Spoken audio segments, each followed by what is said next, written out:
All right, gamers, it's the event you've been waiting all year for. Or maybe not, because I came up with this on the fly. Well, actually, no. I came up with this. I had the idea to go through the entire media thread last year, and I wrote an entire, 90-minute script on how to do it. And then I tried actually editing the video, and realized that, a lot of the music stuff would be just a copyright minefield, and I wouldn't really know what to show for B-roll beyond just having the album there, and that wouldn't be an interesting thing to watch. And then, as for video game stuff, I would have to go through and record either record a bunch of stuff or go around asking a bunch of people for their footage, and that didn't actually sound all that interesting. So I ended up not doing anything with that video. I still want to. I still might. I might do that as a little bonus video at one point, or a little bonus stream. But for now, we're going to go through all of the stuff in my media, all the video games in my media thread that I experienced in 2025. Hello, everybody. It's going good. So here's what we're gonna do.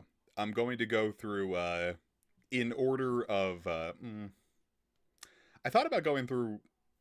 Actually, all right. How do we want to swing this? Do I want to go just from F minus and crawl up, or do we want?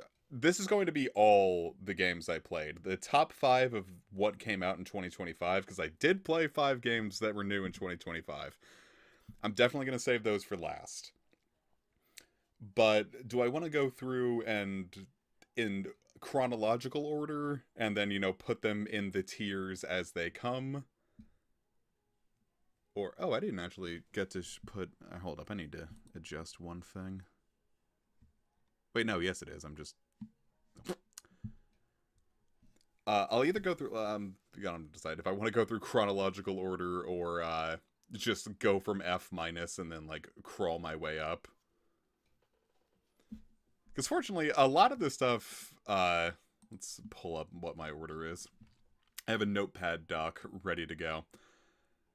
Very fortunately, the majority of the things that I played, I would put more in the upper echelons.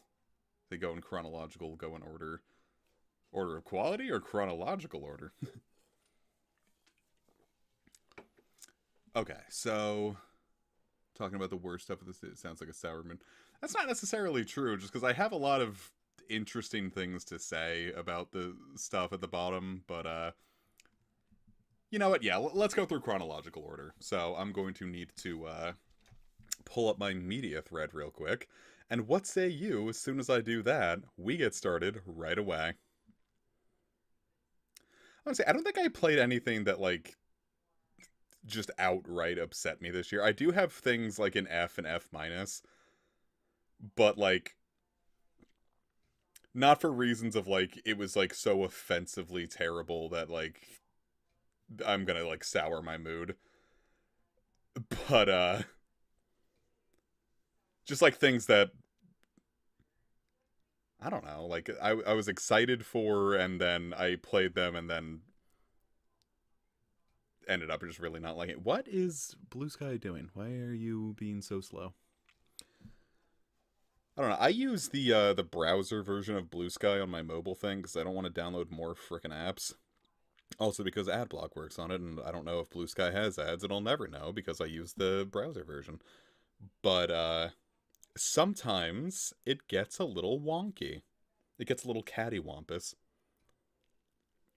Okay, so time to go through the media thread now that I have it pulled up. So, it is time for comicfire's top games of 2025. Alright, so, actually, now that I have this, is this gonna, yeah, this is gonna mess up when I do this. Alright, edit that scene, drag this down, hell. There we go, I fixed it. Okay, so let's go.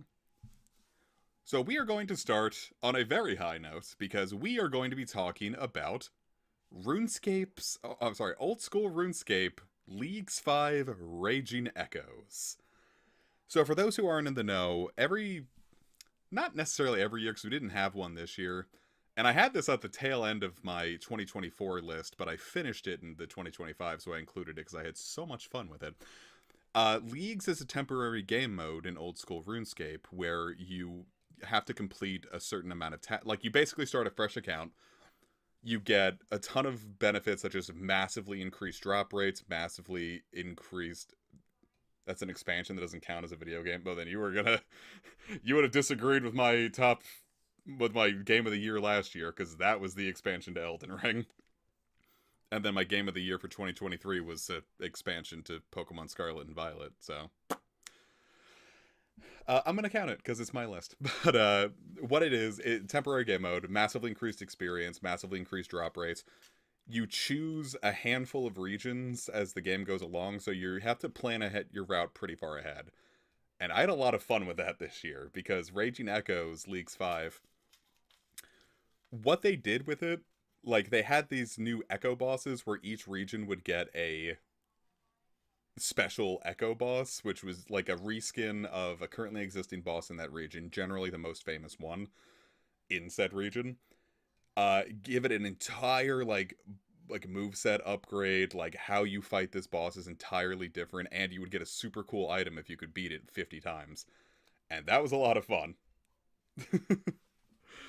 I play Leagues pretty much every year. I did miss the first one. I loved the second one, did not care for the third one, loved the fourth one, and this was the first time that I took Dragon Rank, which is the top 1% of all players, like as far as getting your league points going.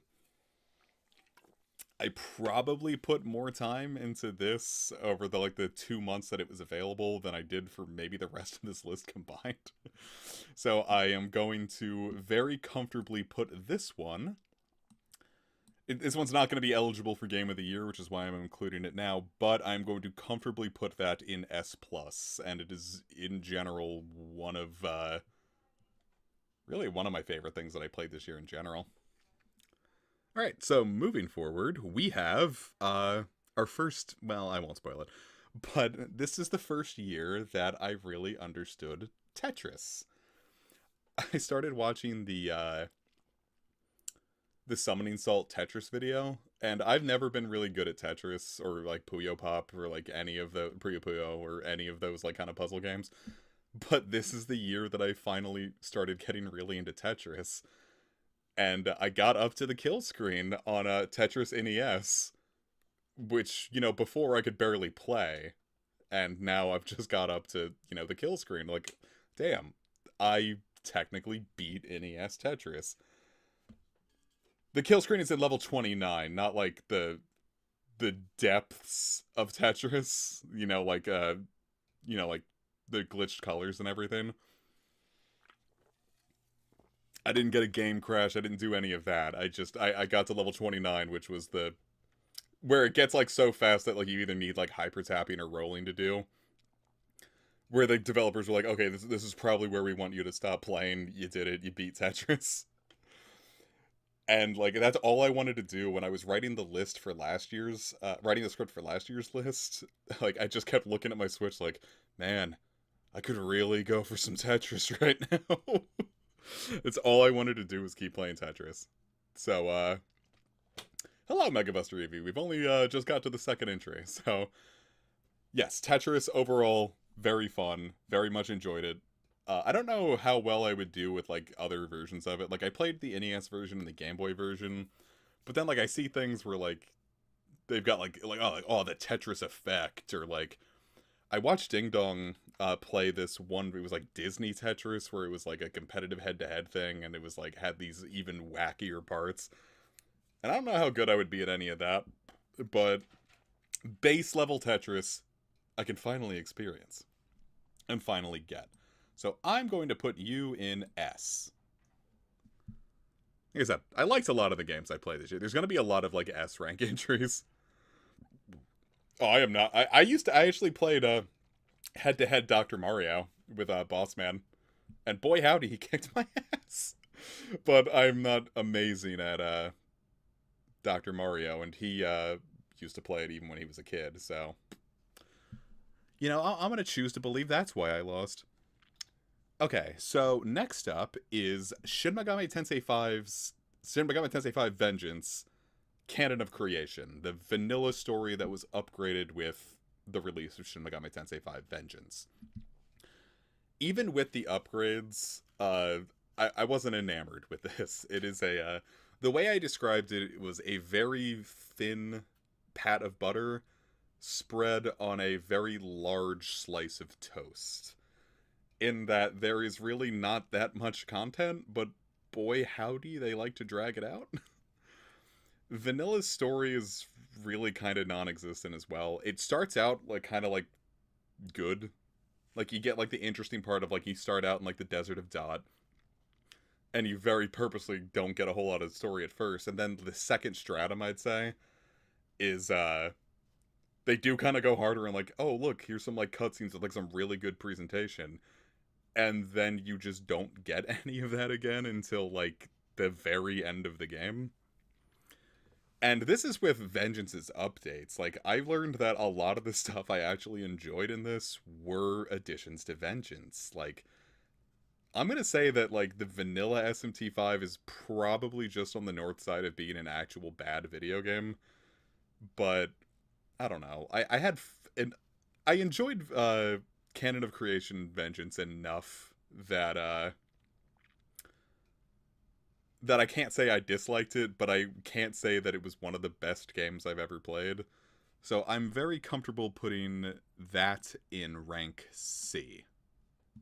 I actually think that's the only full game on here that I put in rank C, so that's something. Alright, what's the next game I played? Okay. You could call this next one a bit of a guilty pleasure. I'm not going to do that because it's the tail end of 2025 going into 2026. We're not cringing about the things we enjoy. We are just we are going whole hog into them. So I don't know if any of you guys have experienced the visual novel known as Steins Gate. When I first played it, I thought it was the best piece of time travel media that I ever experienced. I don't know how well it's aged. I haven't gone through Steins Gate in a long time. But we're not talking about Steins Gate. We're talking about... can I not say anything that'll get me in trouble? Alright, here we go. Then I'll censor this next one for it now. This is a spin-off of Steins Gate that is... Alright, I don't know if any of you guys have watched Punchy's video about dating sims. And what a dating sim actually is compared to just a romance-themed visual novel. This is a romance-themed visual novel based on the gameplay mechanics of Steins Gate, called Steins Gate: My Darling's Embrace. This was an Xbox 360 exclusive in Japan for many, many years, and only, I think, recently got a translation, like, in the 2020s. And as someone who really enjoyed Steins Gate, I really wanted to experience more Steins Gate. And then I experienced more Steins Gate, and it just turns out that the only thing from Steins Gate you really need is Steins Gate. But I enjoyed this. Might just be because it's been so long since I've experienced anything related to it. I'm not gonna say this is high art. This is, very much just, if you liked Steins Gate, here is just some slice of life, fluffy stuff. I don't even know if you can, like, call it, like, this is, like, pure cotton candy. Like, it doesn't really go too deep into, like, the struggle of the characters. But it's not supposed to. It's just supposed to be this, like, fun little side story about, like, hey, you've gone through, like, the endless stress and hell of the story of Steins Gate. Here's a world line where they get to actually just fuck around and enjoy life for a little bit. And you know what? Like, for the 15 hours that I did to get 100% in it, I enjoyed it. It was a very nice romp. And at the time that I played it, it was a little stressful.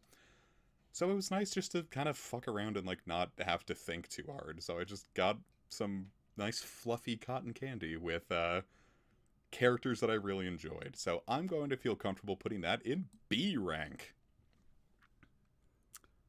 Alright, what was next? Okay. I have to save this one because it's in my top 5 for 2025. Skip that one. Okay, so next up is going to be the big one.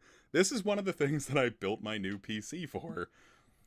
Uh, we're going to be talking about Final Fantasy 16.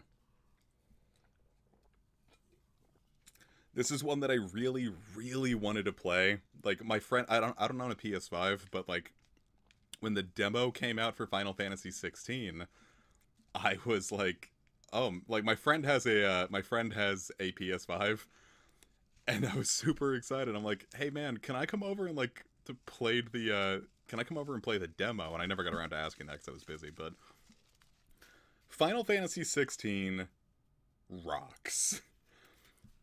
It rocks in a way that I don't know how fun a replay would be. It is a very long game, and I don't know, with its gameplay mechanics, I don't know if I don't know, my playthrough is probably 60, maybe 65, 70 hours.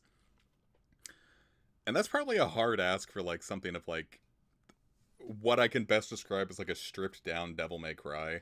Like I don't even know if it's like up to par with like Devil May Cry 3. But I don't know. I loved the world building. I loved the characters. Like I'll say that Clive, the protagonist, might be my favorite Final Fantasy protagonist.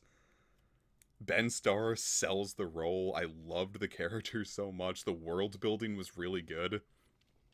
And the bosses, man, they were such a visual treat, and they were fun. I feel like a lot of it, like, I can't put this too high, because I do feel like a lot of what I enjoyed about it was spectacle. Like, there's a lot of cutscenes. Boss fights do have, like, kind of, like, QTE moments, where, like, you get, like, your hype and aura moments. And I don't know how well that if I replayed that, if I would be like, oh yeah, this part rocks, or like, oh, like, this boss probably takes a little longer than it needs to, because I'm technically just watching cutscenes during it. But for that first run, and I don't know, in the worlds where, like, at this point, where, like, backlogs are getting so heavy that you probably only get 1 or 2 runs of a game anyway, the one run was, good enough. I had a really good time with it. Like, I don't know what else to say. This game just fucking slapped. I didn't pay for it. I borrowed it, we'll say. Uh, because I still don't want to give Square Enix money, because they're still knee-deep into the, I'm gonna probably say that they moved on from the crypto stuff, because no one's doing crypto, like, NFTs anymore, but probably whole hog into AI, so, like, I don't want to monetarily support Square Enix, but, I don't know, if I got this for, like, $20, that would have been awesome.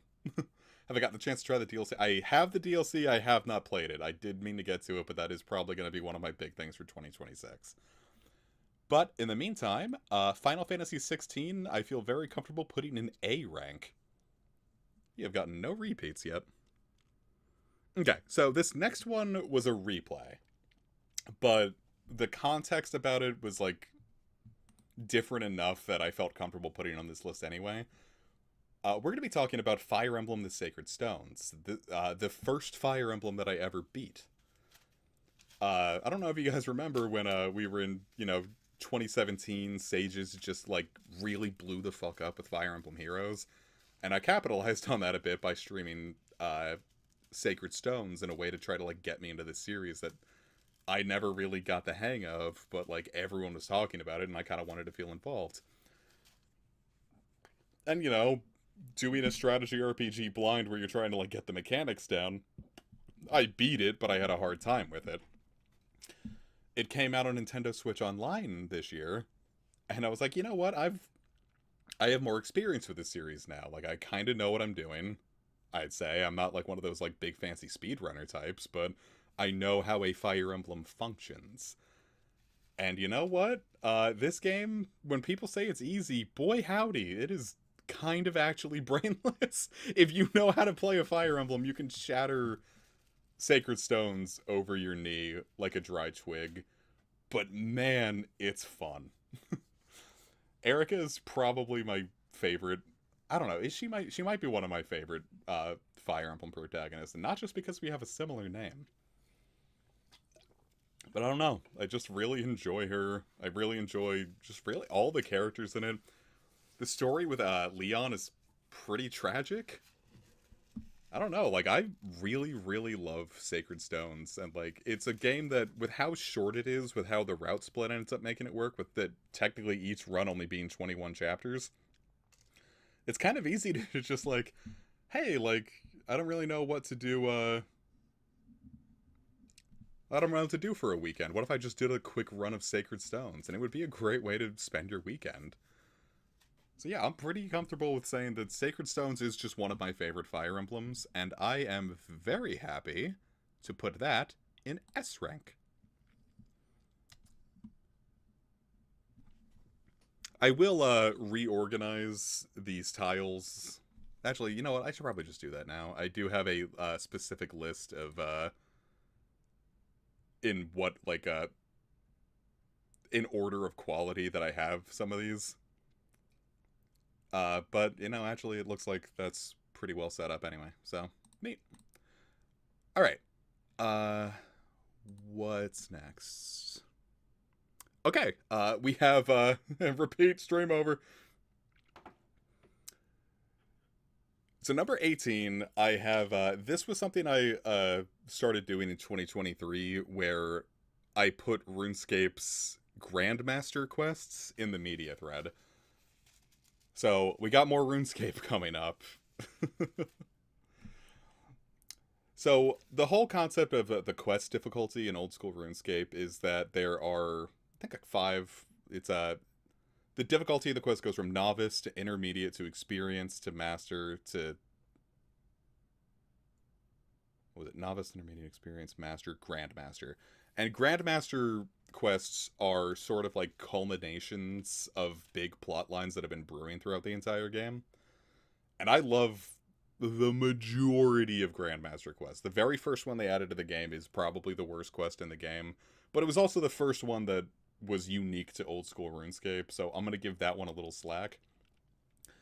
This one was the first Grandmaster quest ever made. This is a backport from RuneScape 2, where I think this came out a year after the backup that became old school RuneScape. This is old school RuneScape while Guthix sleeps, which is the first time that, like, the story of RuneScape, I think, really captured people. And in 2008, I'm sure this quest rocked people's socks off. In 2025, I thought it was boring. Not necessarily... Actually, I'm gonna say it's on the north side of, like, amateur hour bad.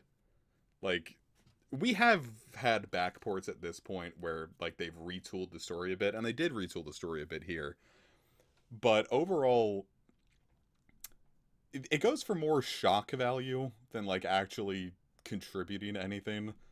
You get a bunch of, like, NPCs that have been here all throughout the game and have been here for, like, probably the better part of a decade, and they just get kind of killed off, like, very unceremoniously, and then get replaced in their roles because they're necessary to, like, actually function in some parts of the game. And so now we just have a bunch of, like, cosplayers replacing these characters for no real reason. They just appear and then they die, and it's like, well, are you shocked? Remember when you were 13 and experienced that? Wasn't that cool? And no, it's not cool. It's amateur hour and boring. I didn't like it. So I'm gonna put that one in D. I don't know if I can justify putting it all the way in F, just because the things I put in F are, like, really bad, and this is just kind of amateur is the best way I can put it. Oh well. What's next? Had a bunch of music at this point, so I gotta scroll through the music and get to gotta skip those two. Okay, so this is one I feel like Russ will enjoy. We're gonna be talking about the Trials of Mana remake. This is one I've been playing for a while, because I would keep the opening stretch of the game is kind of boring. The issue with Trials of Mana is you get the two versions. You get the Super Famicom version and you get the remake version, and they both have their issues at the beginning. In that the remake is kind of brainless at the beginning. you really can just mash the attack button and kind of get through everything. And while you're setting up the world, it's a little dull. But when it gets going, and probably like after the first third, like starting with the second third and then the last third, this game starts picking up in a way that I absolutely adored. And then having actually gone back and played the Super Famicom version of Trials of Mana, I think that game is not good. I feel like that really just should have been turn-based with how little agency you actually have. Making it an action game where basically every attack just hits you anyway and gets you stuck in a cutscene and makes everything go really slowly, and I don't know why it just wasn't turn-based. I feel like it would have been a lot better turn-based. The presentation in the Super Nintendo version is a lot better, just because I don't know if I want to say that the Trials of Mana remake has the worst voice acting I've ever heard, but it is very budget voice. Like, this is very, we got good people to do it, but we did not have the money to have them do more than 1 or 2 takes. And then the models in general kind of also feel budget. Like, the final boss that I went through, when you look at that on the Super Famicom, that feels like a threat. But when you look at it here, it just kind of looks a little dopey. And then I'm making this sound like I didn't like it. This is... The way I described it on the media thread was it's the most B-tier game I've ever played that I got an S-tier enjoyment out of. I will say that it is some of the most fun I've had with a video game all year. I would wholeheartedly recommend the Trials of Mana remake. I loved it to death. I realized that I had a lot of stuff that sounded negative about it, but, like, that's all my complaints out of the way. Like, I think the voice acting's charming. Like, it's not good, but it's charming. The gameplay's nice. I really like Duran as a protagonist. I went through the Duran route. And in general, just updating a lot of, like... It brought, especially compared to the Secret of Mana remake, I feel like it kind of brought a lot of these things to life in a way that I thought was really interesting. Like, Secret of Mana wasn't a very good remake. It's very, like, 1-to-1, just like, hey, here's the same game, but, like, it just looks shittier now. Here, it evolved in a way that I think it really speaks to a lot. Like, the director of the game, I feel, really loved Trials of Mana. This came from a place of love, and they stretched every penny of the budget that they could to, like, really bring that to life in a way that I don't feel like... If this wasn't a total labor of love, I don't think it would have come across as well as it did. So, I'm very comfortable putting this in A rank. This was some of the most fun I've had all year. Alright, so what is next? I had a lot of manga I just went through. Okay, cool. Now we have our first real stinker. And I'm just gonna, like, put it on the board right away. Spyro Reignited sucks. This game is dog shit. This is the only game I think I will just outright say is flat bad. I do have something in F-, but, like, I don't know how to explain that, like, specifically the remake, like, Spyro 1 is one of my favorite games of all time. It felt blessedly good to control. And for the most part, like, this is a very faithful... I think the only thing saving this from F- is that it is beautiful. Like, I love how, like, the animation looks for, like, all the dragons that you rescue. It very much feels like a DreamWorks or a Pixar movie. It is so wonderful to look at. And it is unrepentant dog shit to control. You know how, like, people would complain about, the remake of, like, the Crash Insanity trilogy, or the Insane trilogy, and how they're like, oh, like, Crash, like, feels different. It's like hitbox feels really weird. The physics in this are completely fucked. Like, gliding feels horrible. It's like your basic movement in the game feels like a total crapshoot because it feels like Spyro's wearing iron shoes the entire time. So, like, just the base level of trying to get around the world feels bad. And I don't even necessarily know if, like, I'm only harping on this because I love the original so much. I feel like even if I played this nowadays, like, for the first, like, if this was my first experience with Spyro, I would just say, like, oh, this game was never good in the first place because this feels like molten hot dog shit to control. So that's my big issue with the game, is that, like, in any game you want it to function, and Spyro Reignited does not function. And then I tried playing the other two, and like they felt just as bad with now more complicated things to deal with. So like, I got 100% in this. Like, I 100% of the remake, just to be sure that I wasn't just like having an initial like, oh, maybe things just feel a little different because I'm not used to how it. Maybe I just haven't played in a while. I'm not used to how this feels. No, it's not good. Do not buy the Spyro Reignited trilogy. If they make a Spyro 4, it's not going to be good.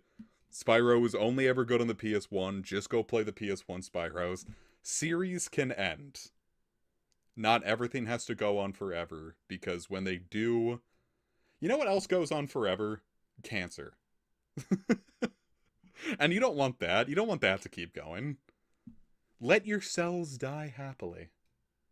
They've served their purpose. You've gotten all you need out of them. Don't let them fester into something worse. And that's what I have to say about Spyro Reignited. I really, really, really, really, really did not like that remake. Okay. Next up is the Mina the Hollower demo from Yacht Club Games, the people that made Shovel Knight. And maybe this is a... Maybe this is a hot take. I was never really into Shovel Knight. I don't know what I was expecting it to be, but I never really quite vibed with how it felt to play. And I don't know if that's fair, like if I just had expectations for like how things were going to control, but like I'm not saying Shovel Knight is bad. Like, Shovel Knight is a great game, but it's not quite what I was looking for. So when I saw that these guys were making another game with like a Game Boy Color aesthetic, which I feel is a very underrepresented aesthetic in indie games, at least from my experience, I was really excited. So I played the demo, and it rocked. It was maybe a little too, like, Soulsy is the best way I can describe it. You maybe could hack down the difficulty a little bit. I never died, but, like, I could see how, like, people coming at this from Shovel Knight, like, Bossman really loved Shovel Knight, but I don't know how much he would be into, like, how the healing system in this game works. Where it's, like, it's almost Bloodborne. That's not necessarily Souls-like. It very much feels like Bloodborne meets Oracle of Seasons meets Castlevania. And I liked it. I'm looking forward to this game. I was disappointed when I saw that they were delaying it, but like if it makes it better in the end, I'm going to be happy with that. This is going to be a day one purchase. I really enjoyed it. So I'm going to put you in B rank. All right, onward. What do we have? Actually, I suppose at this point, now that we're about 2/3 of the way through the total media thread, I can point out things that I enjoyed in like other mediums. So this here is a YouTube channel recommendation. If you like music reviews, please check out Pat Finnerty with his series What Makes This Song Stink and his other series Lil Stinkers. Enjoy it. It's very good. He's very funny, knows what he's talking about.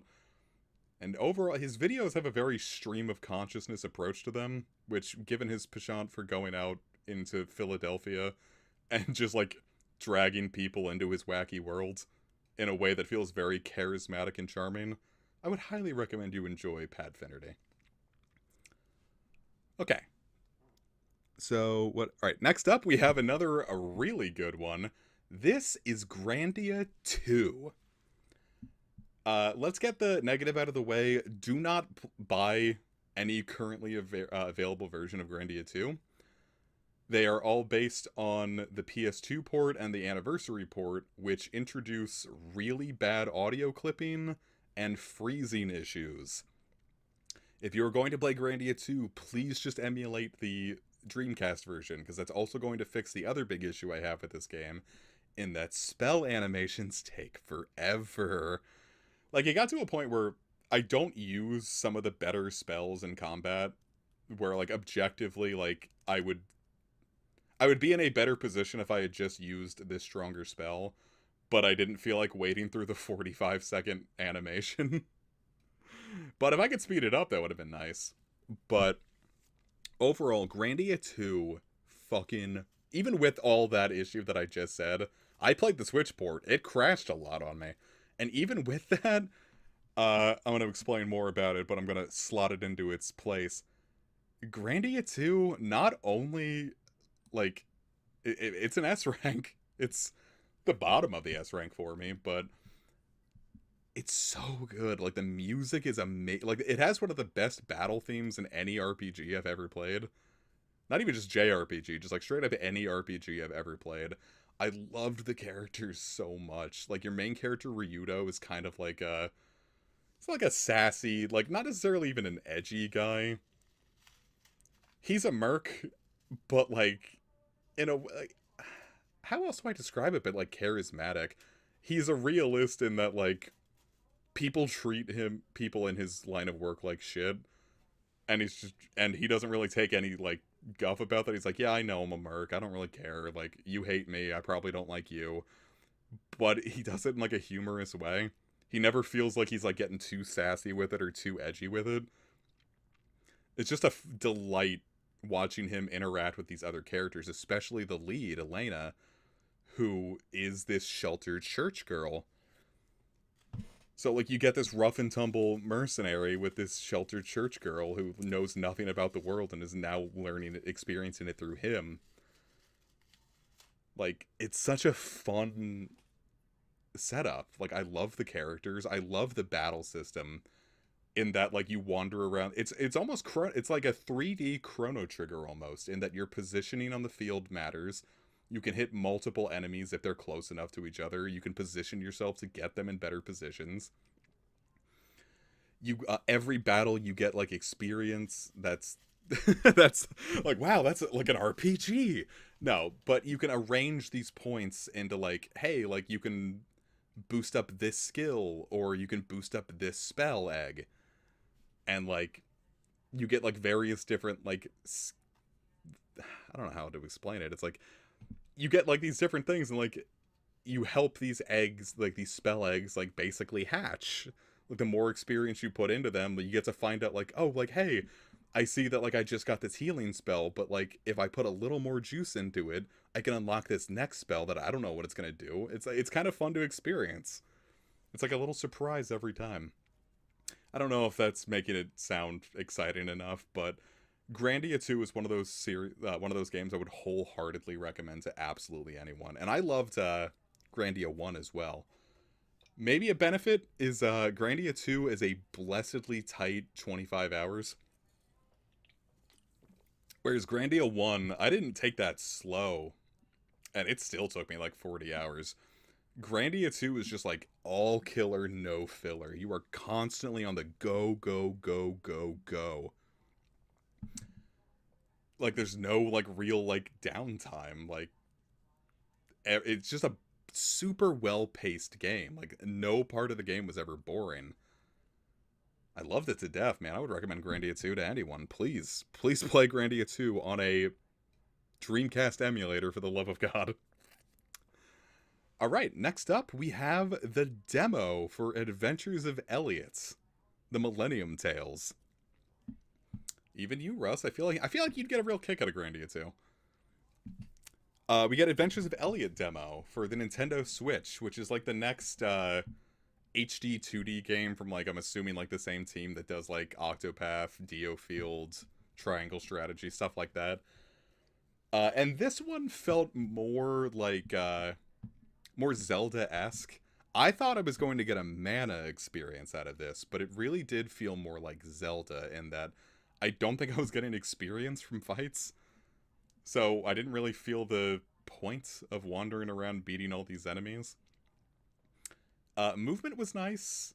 There's like a lot for a 2D game. It had good for a 2D like Zelda like or like kind of almost like Secret of Mana.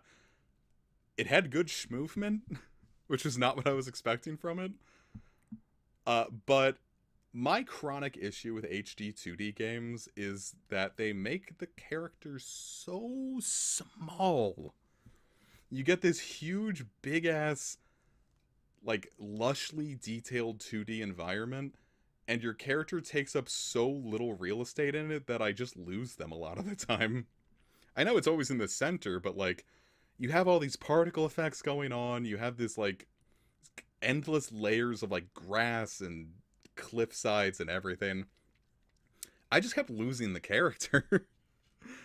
uh I don't know how much this game is going to cost outright. I'm going to say it's probably going to be 60, but again, it's a Square Enix game, so it's not like I was going to buy it anyway. But my time with the demo was good enough, I guess. If I was in the mood, I would probably say $20 is where I would top out on this. But overall, that means this... Did I? Yes. That's going to be the second and last C rank entry. The way I described it on the media thread was capital F fine. The most 5 out of 10 thing on this list. Now, here's one where I'm gonna get sassy with it. Because we have the Final Fantasy XIV A Realm Reborn patch quests. As in, you know, for those who... Everyone here knows how FF14 expansions work, right? Like, you beat the story, and then, like, it continues on from, like, 2.1 to, like, 2.5. And I had... people told me for a long time, and I know that they changed how A Realm Reborn works to streamline it a bit, but people would say, like, even after that, it's like, yeah, like, A Realm Reborn is just what you suffer through to get to the good stuff. And I was really excited about that, because I really, really, really liked the patch quests. Like, dealing with the aftermath of how A Realm Reborn ends, and then setting up for the stuff in Heavensward, I was like, yes, this stuff rocks. And, like, the way that 2.55 ends, I was like, this is genuinely one of, like, the tensest moments in Final Fantasy history. And Heavensward just shits on it. And, like, not in, like, wow, Heavensward is so great. I mean, every question that gets posed in that dramatic moment that I mentioned immediately gets solved in a single cutscene, and then they call you, like, actually outright one of the characters calls you stupid for wanting more from it. It was really disappointing and kind of made me feel stupid for getting excited for it in the first place. So, with it's, I'm putting that one in F just because it ultimately ends up being meaningless. It ends up being meaningless in a way that, like I said earlier, it's like, the worst part about something is getting excited about something and then having it not matter and then feeling stupid for being excited about it. So yeah, I totally agree that A Realm Reborn's patch quests are bad, because every bit of story afterwards tells you that they're bad, and if you thought they were good, you're dumb. So that's been my big issue with Heavensward so far. I don't know how I'm going to end up ranking Heavensward when I end up beating it, because it's kind of cruel. Anyway, what's next? Alright, here we have another good one. The next other ranking is Famicom Detective Club, The Missing Heir. This is the remake on Switch. I did not play the actual Famicom version because I don't think that has a fan translation at all. And my Japanese is not good enough to play through games yet. I tried with the PS1 remake of Dragon Quest Monsters 1 and 2, and I am not there yet. This rocked. It is a very 80s adventure game, so to speak, in that a lot of the time it did kind of feel like I was just like clicking every option hoping that something would eventually get me forward. But I think the atmosphere here is unparalleled. Like, in the later games, you do have, like, a lot more interactions with Ayumi Tachibana and, like, the rest of the detective agency, Utsumi Detective Agency. But here, you're very much on your own in this like really rural, sleepy Japanese town with like people that don't really trust you or want to interact with you. So it's like really cool. Like I felt like genuinely unnerved the entire time because it felt like at any opportunity I was going to get jumped. Plus your main character, like this the sequel to it is a prequel. That sounded ridiculous. Famicom Detective 2 is a prequel to it, but in this one like you lose your memory early on, so you're experiencing this world as this character who just knows enough that they're good enough at being a detective to like try to like get forward. But while you're learning about the mystery here, you're also figuring out stuff about yourself. And the emotional climax at the end as a result of that, I thought was really, really good. This is one of my favorite games that I've played all year. So I feel very comfortable putting that one in S. So what came after that? So what came after that was Dragon Quest III HD 2D Remake. Let me take a sip of my soda. I'm getting a little parched.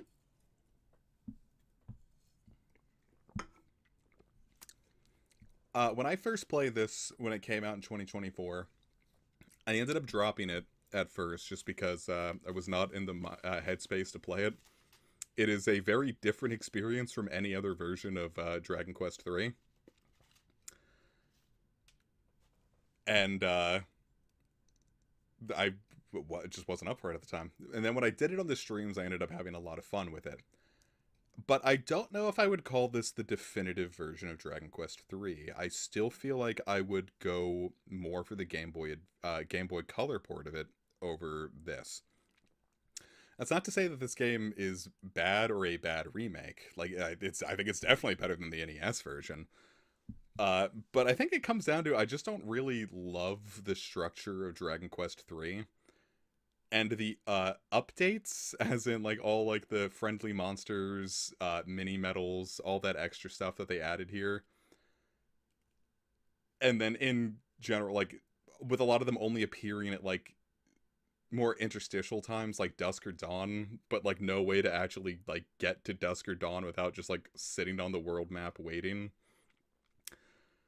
Like playing the game is a little not a slog necessarily, but I feel like maybe a little more could have gone into it to make it a little more interesting.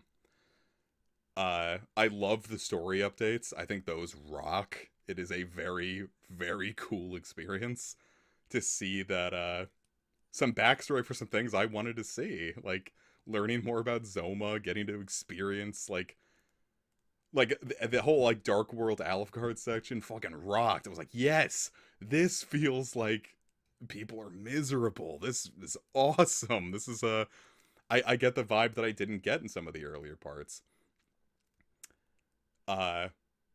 Overall, very good game. I don't know if I would call it the definitive version. The post credit, oh my god, I pogged that fuck out. It was so good. This might be my most controversial placement on the list, but Dragon Quest III HD 2D I'm going to put in B rank.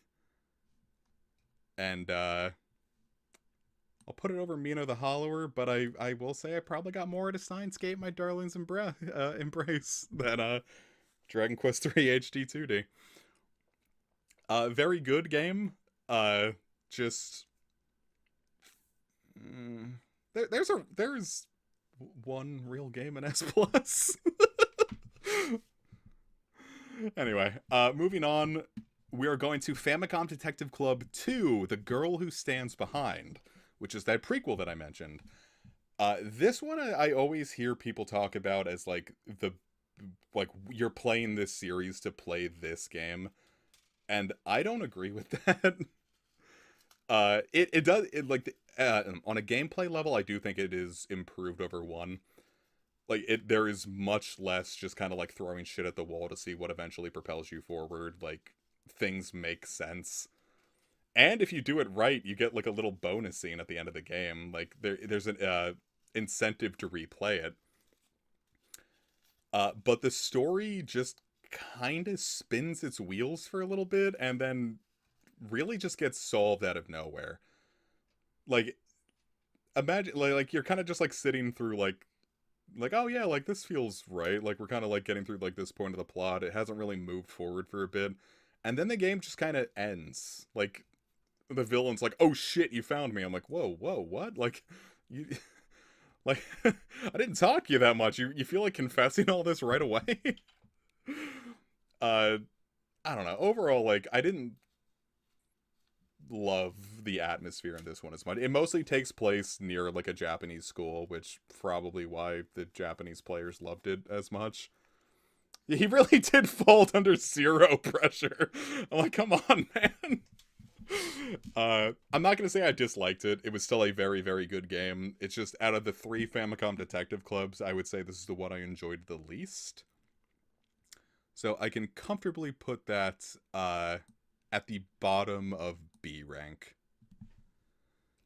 Alright, I said that Dragon Quest III HD 2D might be my most controversial placement on this list. I lied. This one is going to be the most controversial placement on the list, and I'm just going to set it immediately and give my explanation once everyone kind of like pulls their jaw off the floor. I'm putting Slay the Princess, the pristine cut, in D. Alright, so assuming everyone knows what that is, let everyone take that in, and then I will give my explanation in that I don't get the appeal of this game. I've heard so much about this. Like, everyone's just like, oh my god, Slay the Princess, it's so good. Like, everyone's got to play Slay the Princess. It's kind of like this, it's like a VN, not necessarily a roguelike. I don't know how people were describing it. But overall, like, I don't know what I thought the story was going to be, but I kind of feel like it was just a bunch of purple prose and kind of thinking that it was more clever than it actually was, with a lot of the standard visual novel route trappings of like, okay, I'm just redoing the same motions over and over, but with like one thing changed to try to get down a different route. Like, I get what it's going for. I just don't think it's as clever as it thinks it is. I heard a lot of people on one subreddit I go to praising this one, and I gotta say, like, I think this is the point where, like, if r/196 says a game is good, I have to remember that it's probably a bunch of teenagers who haven't actually experienced good stories. So, like, when something sounds like it knows what it's talking about, they get their mind blown. I realize that sounds really mean to the people who wrote this game. And I think I'm more shitting on, like, the people that, like, praise it more than the game itself. But I think I got overhyped going into this, and just, I got a very, high school level, like, an AP high school philosophy class level bit of writing from this. The music's great. I thought the atmosphere for it, like, I really loved, like, the illustrations for it and everything, but, like, I thought the writing for it was kind of, not bad, but very up its own ass. So, now I realize that I probably can't say any of that when I'm about to just follow up with a Pokemon game. But, and then I'm gonna sit here and praise this Pokemon game, like, they're like, oh yeah, Slay the Princess sucks. Anyway, here's Pokemon. But, what, you know what I'm about at this point. I love Pokemon. It was the real first bit of media I got into. Some of my earliest memories are with this. And you know what? I liked Pokemon Legends ZA. The fact that I am putting it on the list right now shows that it's not in my top 5 of 2025 in a way that I think is going to make Russ upset. But, Pokemon Legends ZA is good. I would very easily put it at the very top of B rank.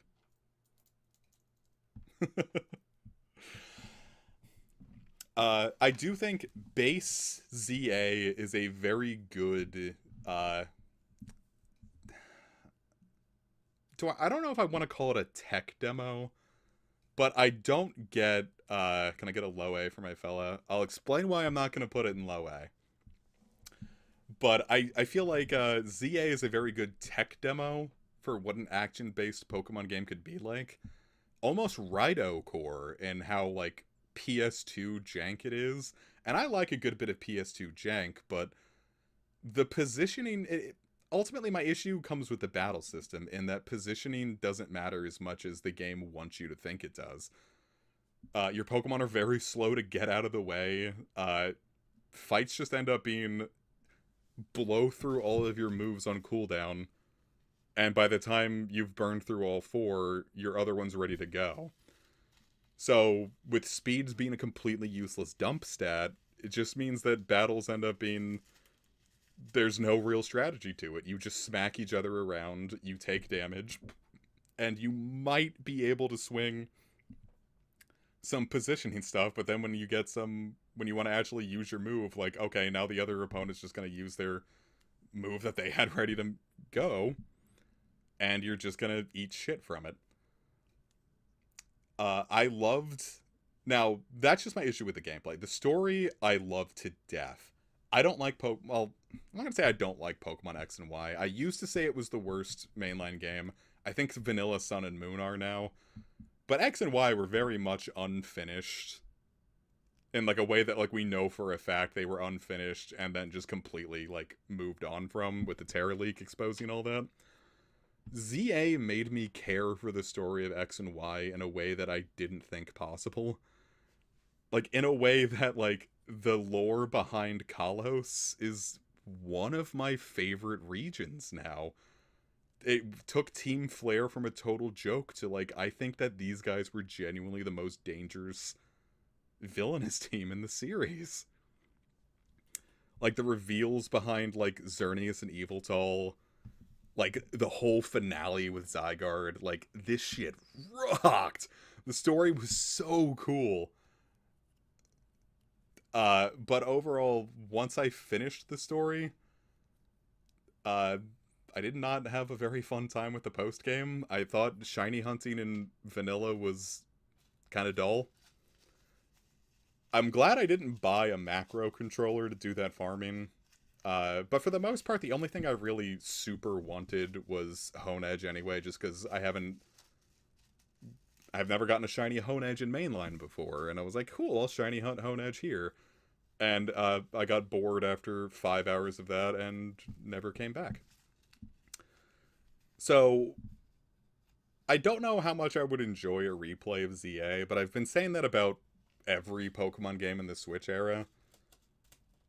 Like Legends Arceus, like I feel like I'd enjoy a replay now, 4 years after the fact, but like ZA is not something that I feel like I would want to like do a fresh file of for like another couple years. I think a high B, strong B. I did replay SV on stream. The turn-based, like the more traditional turn-based ones, I feel like are a bit easier to do. I could have put SV switched. You know what? Let's take a bit of a detour and talk about Scarlet and Violet Switch 2 version. I don't know if I would call it an upgrade because of the spawn density changes. And I'm going to explain this with Dragon Quest VII. Dragon Quest VII on PS1 was made with random encounters in mind, and the dungeons have very tight corridors that they kept in the 3DS port that now has overworld encounters. So for the most part, you're still going through really thin dungeons, really thin hallways, but now, like, you can't actually get around these overworld encounters because they take up too much space, and it's like, well, why didn't I just keep random encounters when I'm just still being forced into encounters? And that's kind of what the Switch 2 the Switch 2 version of Scarlet and Violet feel like. Like, Kitakami is an actual nightmare to get around, because, like, there's just so many small Pokemon, like Cutie Flies and, like, Grubbins, And the spawn density is now so intense that like you can't actually run around the thinner areas of Kitakami without getting into a battle. Like you just have to keep hopping around on Koraidon and Miraidon without, if you want to avoid getting into battles all the time. Uh, Paldea did not feel like it was designed to have such intense spawn density. It is nice for shiny hunting, but for going through the story, I actually found myself kind of getting annoyed with it. So that's my tangent. Let's let's move on to another one that'll make Russ upset, because here comes our next S plus. Old school RuneScape temporary game mode Gridmaster. If Leagues is a condensed version of the old school RuneScape experience, Gridmaster is a further condensed version of that. And Comic doesn't hate real games. Comic loves old school RuneScape. It is their favorite game, and these fun extra game modes are really cool. It is a more condensed version of that with a bingo board of tasks to fill out. And based on how you do those, like, you would get a bingo, like, you know, horizontally or vertically, and you'd get some really sick rewards. You would snowball so fast and just, like, get super overpowered in a way that's really fun to use. But then the game would ask you, instead of just, like, steamrolling everything by getting super overpowered, it's like, okay, cool, you're super overpowered. Here's a bunch of challenges that are going to ask you to actually use this level of power you have. So there's a level of execution rather than just stat sticking it. And I thought that was really fun. And it was pretty, like, quick to complete. Like, I said I spent more time on Leagues 5 than probably the rest of this list combined. Gridmaster, I think, 100 hours and I was done. Which, you know, sounds like... I'm like, wow, 100 hours and you're done. Like, but, you know, it's RuneScape. That's 100 hours ain't much. But super fun time. Really, really loved it. Okay, coming up to we're gonna put a real game here in S rank, Russ. I'm gonna just drop this in cold right here above Grandia. This is Famicom Detective Club 3, Emio the Smiling Man. And I will give this game the highest compliment possible in that if I had played this last year, I may have put it as my game of the year over Elden Ring Shadow of the Erdtree. This game fucking rocks. You can't really appreciate, like, how it improves, like, the standard flow of Famicom Detective Club without playing the first two. But it's also great in that you do not need to play the first two at all to still get pretty much the most out of this game. Like, there are maybe 2 or 3 total references to the events of 1 and 2 in here. And I was worried that it was just going to be a total nostalgia fest after this being the first entry in the series in, like, 35 years. But no, it's just like, okay, cool, here's just an actually competently written murder mystery. In a way that, like, people were talking about, like, this is the darkest thing Nintendo has ever put their name on. And I'd agree. This game is, like, genuinely fucking dark in a way that I didn't think. You know, Emio got, like, a really... Is it still called Famicom Detective Club? It's much smaller text on the English version. Here, it's mostly just Emio, the Smiling Man, with, like, and then in small, it's like Famicom Detective Club to show that it's still in the series. But I think in Japan, like, it's still, like, very prominently Famicom Detective Club, Emio, the Smiling Man. This game... I can't go too deep into it without spoiling what makes it work. But it is such a good story about generational trauma and, like, what happens when, like, someone slips through the cracks in that and doesn't get the help that they need. Like, I'm trying to be very vague on it so as not to spoil it, but please go into this blind, but please go into it I think everyone is going to get something out of Emio the Smiling Man. If you have any vague interest in like adventure games, like not like your action adventure like Zelda, but like the way that like they call like exploratory visual novel type things in Japan, they're called adventure games there. This is top tier stuff. I think everyone should experience it. Okay. I think yes, these are going to be the last two before I start getting into my top 5. And so here we have the lowest ranking thing on the list. Xenosaga Episode 1 De Ville Zamacht. I do not get what people see in this game. This is another one of those things where, like, I mentioned about Slay the Princess and that, like, people played this when they were 18 before they knew what, like, good storytelling was. But Xenosaga Episode 1 was supposed to be part 1 of a 6-game series. Xenosaga was supposed to be 6 games, and then it very rapidly got truncated into 4, and then very rapidly got truncated into 3, and things had to change. But 1 is still operating under the assumption that it's going to be getting 6 games, and it is paced like abysmal dog shit. Very little happens, and it's long, and the cutscenes stretch on like full episodes of TV.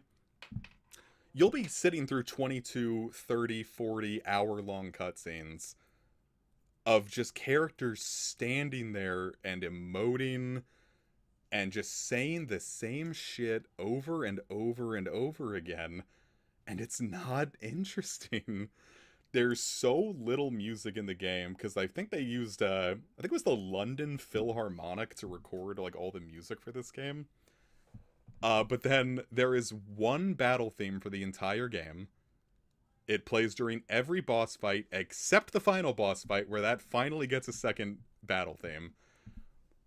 For the most part, the entire game takes place on ships, and when you're on a spaceship, there is no music. You just get the very humdrum drone of electronics.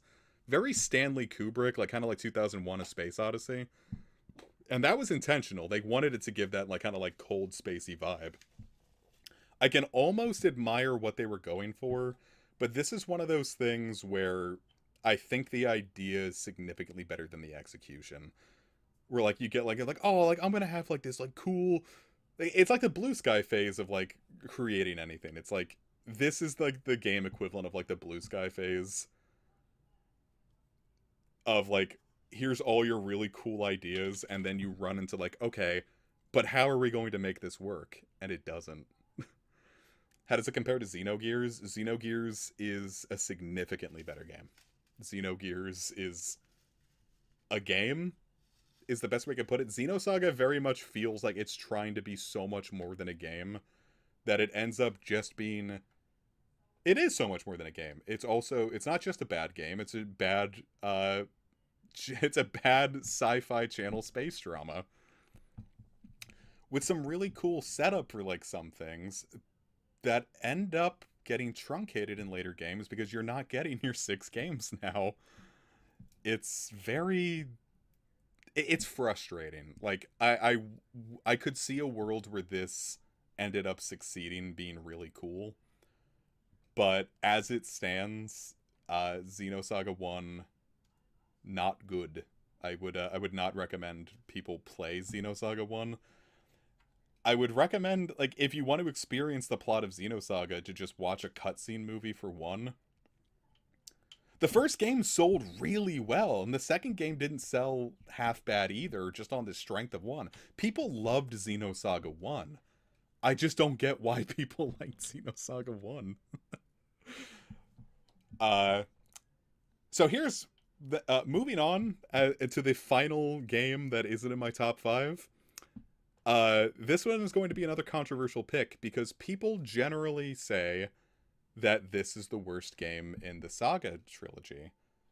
But I thought Xenosaga 2 was the second best game in B rank. because I think Xenosaga 2 is a massive improvement over the first game. I didn't talk about the gameplay of Xenosaga 1, where it's kind of just like, you could call it an evolution of Xenogears' gameplay. I call it more of a truncation, a streamline version of it. Whereas Xenosaga 2's gameplay almost feels like a prototype for Blade. It's like a very like it's like a turn-based version of what would end up being like the gameplay loop in Xenoblade. This is also where I think they realized that they weren't getting the story that they thought they were getting. So the cutscenes end up being way better paced and a little more anime, for lack of a better description. Whereas the first one kind of felt like it was just trying to ape like Stanley Kubrick. This one very much like had like more of like the Xenogears, Xenoblade anime sauce. And apparently like the director Takahashi like just kind of stepped off of Xenosaga entirely after one and was just like, hey, we're gonna let the newbies take on this one. And I honestly think, you know, the newbie, like the fresh blood, like did a better job. This was a significant upgrade over one for me. Like it understood what it was going for. Like the pacing's better. The music, there's more of it, but I don't know if I would say it was an upgrade. It's definitely on a sound front significantly worse. Like it's back to like using MIDI instead of the Philharmonic. My biggest issue with the game is the side quests because they blow. It is a lot of going back and forth between loading screens. Sometimes, like imagine this: you go on you're on a planet, right? And you start a cutscene. You start a side quest. And what you're going to do here is you're going to now leave that area, go through a loading screen. Now you're on a world map. Now you're going to go to a spaceport, loading screen. You're in the spaceport. Now you're going to walk all the way through this big ass spaceport. Now you've reached the thing to get back on the spaceship, loading screen. Cutscene of you flying from the spaceport to the main space station, loading screen. You're on the thing. Now you can go fly to another planet that you want to go to, loading screen. Now you need to get to that game's world map, loading screen. Now you can get to that area where you thought, where the cutscene is going to take place. Cool. Or the side quest is going to finish up. Cool. If you're lucky, that's the end of the side quest. Now imagine if you like that's just part 1 of 6, where you're just constantly going back and forth between those two areas. I don't know how much I would have enjoyed this game actually if I didn't have if I wasn't speeding it up during the side. I just don't think I would have done the side quest. Side quests aren't really even all that like useful. You don't get a whole lot out of them besides like fleshing out the world, which, you know, it's nice. The first game didn't really have side quests. Like this is a very RPG. Like this is I don't know how to explain it. I'm going to explain it as like if Xenosaga 1 was trying to be like this like giant sweeping epic, Xenosaga 2 is just like, no, we're a JRPG. Yeah, Russ, that's kind of how it goes. It's if you can load up, sometimes side quests don't unlock until you've finished other side quests. I do think it got to a point where I just stopped doing the side quests and like I would look up the rewards and be like, okay, like it's not super useful. Like for the most part, once you figure out the battle system, it's kind of really all you need. Like you can shut down a lot of fights pretty easily once you figure out like how to get the most out of the battle system. Getting the most out of the battle system does take a little bit of finagling. Like I looked up how to make it work, and you know, like back in the day, like they just would have gone to GameStop, bought Xenosaga Episode 2, Jenseits von Guten Böse, however you pronounce it in German. And they'd be like, hey, do you want a Brady Games strategy guide with that? And it's like, yeah, fuck yeah, I want a Brady Games strategy guide with that. I love Brady Games strategy guides. I don't think they exist anymore. But like, point being, it's like, you know, every game was a little obtuse. Or you'd look at the manual and it would tell you what to do. Plus, it's a 2-disc game on a PS2, which is very interesting to me. I think this is, in all of my gaming that I've done, even on the PS2, this is the first time that I've played a multi-disc game on the PS2. Apparently, Xenosaga 1 was going to be a multi-disc game too, but they put it on a dual-layer disc, which is also why the loading screens in 1 suck. But yeah, overall, Xenosaga 2 I thought was a vastly improved sequel, and I'm happy putting it in the upper echelons of B tier. So now, we are moving on to the real meat of this, in that we are getting to comicfire's top 5 games of 2025. And it helps that I enjoyed every new game I played in 2025. So, are you ready? Let's begin. So, starting out at number 5, which with our next A rank, we are putting an A rank at the, well, above this at the very least. Xenoblade Chronicles X Definitive Edition. This is the first time that I've really played Xenoblade Chronicles X. When it first came out on Wii U, I did get it, and I never opened my copy, because at the time I was going through some shit and didn't really get the chance to experience it. But this time I got to experience Mira in all of its splendor with the upgraded battle system. Like, kind of like I'd say they sanded off a lot of the rough edges, and for some people that might not be the best thing in the world, but for me it was like I put 75 hours into this game without realizing it. Like, I think just all I did the week this came out was just like play this nonstop. I got so completely enthralled with the world. The story is as bare bones as people described it. And people are, everyone that I know who played Xenoblade back in the day, the way that Chapter 13, which is the new chapter in this game, wraps up the plot and the cliffhanger from the ending of the original, was not happy with how it ended it. No, this is kind of like the Xenoblade fans Xenoblade. The battle system is I'd say it does like sand off some of the rougher edges, but it's still going to ask a lot more of you than I think most other Xenoblades are going to ask of you. This is a game that kicks your ass really hard a lot of the time. It's going to put you in situations where like you're gonna get ambushed by a giant creature you weren't expecting, and sometimes you're just fucked. This is a thing where it's very kill or be killed from my experience.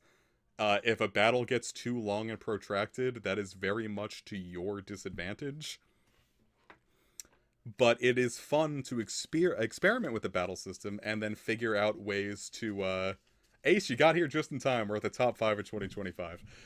It is very fun to experiment and to find ways of getting so strong that, or at the very least setting up a strategy that'll shut an enemy down really fast before picking it apart before it can really recover. This game really does feel like the experience of like you are stuck on a whole different planet. Everything wants you dead. The entire universe is trying to kill you and has been for years. Go survive. We are going to carve out we're gonna like carve out a niche here. We're going to scratch our nails bloody for every inch that we can carve out in this world. And I fucking loved it. And the level of freedom when you finally get your Skell and like you get to drive around the world. And then when you finally unlock the flight module and fucking Don't Worry, the song that comes in when you start flying kicks in. Like, that was like the most like elated I felt in a video game in such a long... Like, I felt things. Like, my heart was flying as much as my mech was. I fucking adored it. Xenoblade Chronicles X, easily one of the best games I've played all year. Very happy to... And you know what? It's still at the bottom of my top 5. Like, that's what I'm talking about with the rest of this one. Okay, so on to my number 4. At the very tippy top of S rank.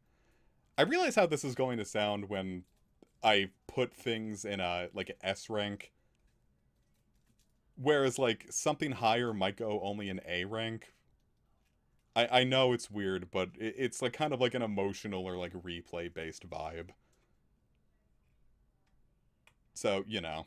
Uh Coming in at number 4 at the very tippy top of S rank is Deltarune Chapter 3, which I don't think should surprise anyone after I've gushed about how much I love Deltarune. This game fucking rocks.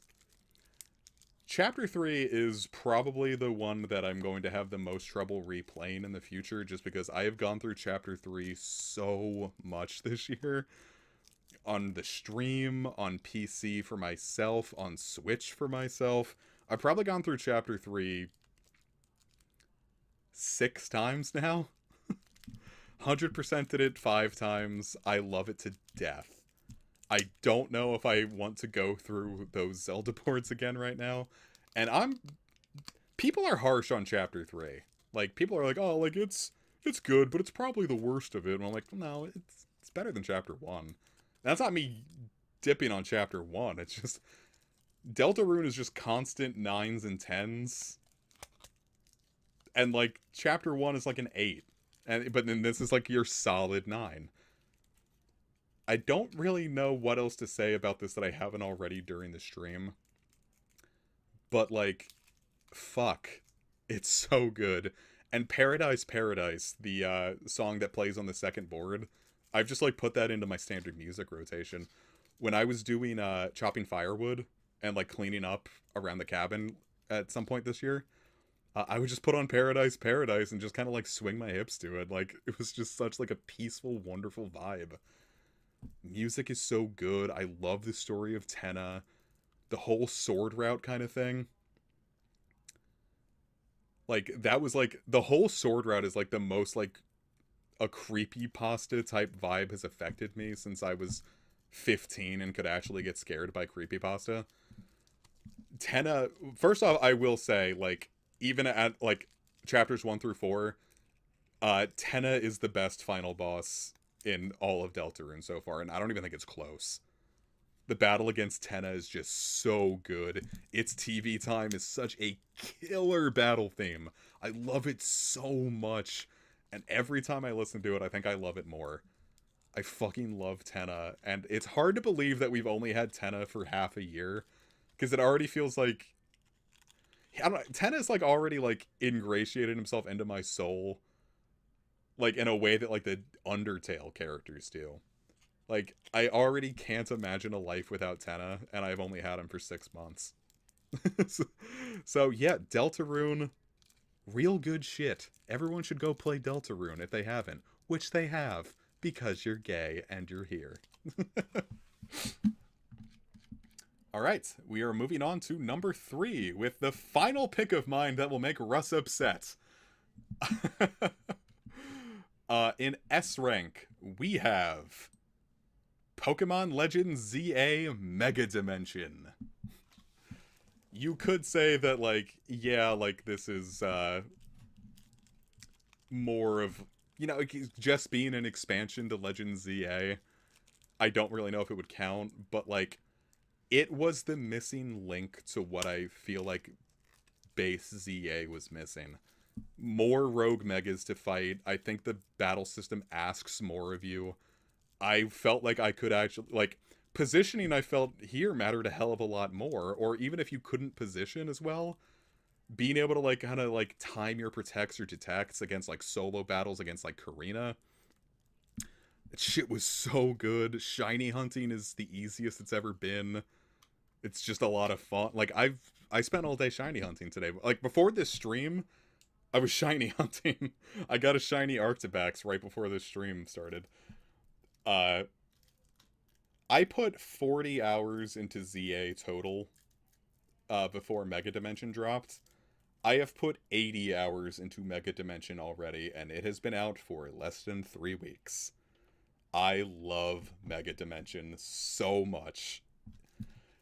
It is, it's not to say it's perfect. I do dislike the special scan system at the end and how much randomness is going into it, where I do kind of feel like filling out my decks, I'm spinning my wheels in a really unfortunate way sometimes. But I don't know. It's just kind of a game I can put on some music or like throw on like some Pat Finnerty or Todd in the Shadows. Just put on some good YouTube content and just kind of like vibe. Plus, like the addition of like Ansha's story and just like how eminently warm this game's character interactions are. Like, I didn't think that they were going to top how I felt about the Scarlet and Violet gang and like Carmine and Kieran. But like, I love Team MZ so much. And just like going around Lumio City. Uh oh well yeah, that goes without saying that the OSRS stuff gets hit, but like with Gridmaster I had to focus because that was some high level play. But anyway, just I loved the story of this so much. I just loved the character interactions. Like, I don't want to spoil the plot at the end of it, but I did cry during the climax and like kind of like ugly sobbing. Like I said, this is very like it's gonna be weird where the placement is. Like, I'd say that like Deltarune Chapter 3 is still probably a better initial experience than ZA and Mega Dimension, but like as far as like the in like the personal enjoyment I got from it, if that makes sense, it's like kind of like an emotional or like a heart thing, whereas like when I put things on the ranking, I am thinking about like how much I'm going to like enjoy like replays. I don't know, it's a weird system, but number one will get the very top of S plus, I assure you. So now it's time to with the last two things, it'll very much be clear where things are going to set. Number two, which I could kind of make the case for, this may have, in a less stacked year, I think this could have been my game of the year 2025, but it is taking a very solid number two. At the very top of A rank, we have Monster Hunter Wilds. Here's the thing about Monster Hunter Wilds. I didn't really like it much at first, because when it first dropped, it was very bare bones. Like, I finished everything that I wanted to do in like 35 hours, which for a Monster Hunter game, no bueno.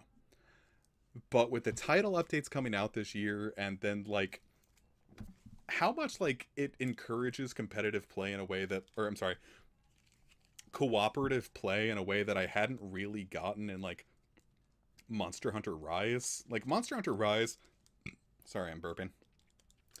Monster Hunter Rise was very easy to just solo and like kind of like do everything by yourself. Very PSP core in that regard. But Wilds, like, me and Trev got so much out of Wilds.